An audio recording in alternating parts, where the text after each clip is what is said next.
In this video, I'm going to give you the answer of this question. The question is, which state has a museum dedicated to refrigerators? And I'll give you the answer of this question. The correct answer of the question is Michigan. Well, there is the answer for the question, Michigan. Hi, thank you so much for watching this video. If you find this video is very useful, you can help this channel to grow by subscribing this channel. Please this subscribe button and don't forget to like this video. And if you find this video is not really good, or you don't really like this video, or you kind of feel that it's a little bit offensive or something like that, you can click this one, dislike button. You can do that anyway.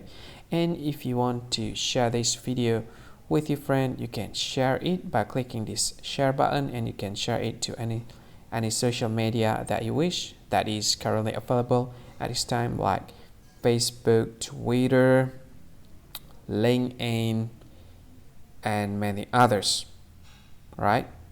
And if you want to add this video to your playlist, you can click this one. You can watch this video later, and you can find more options by clicking these three dots.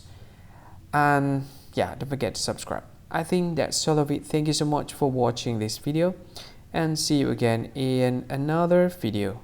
Bye bye. See you again.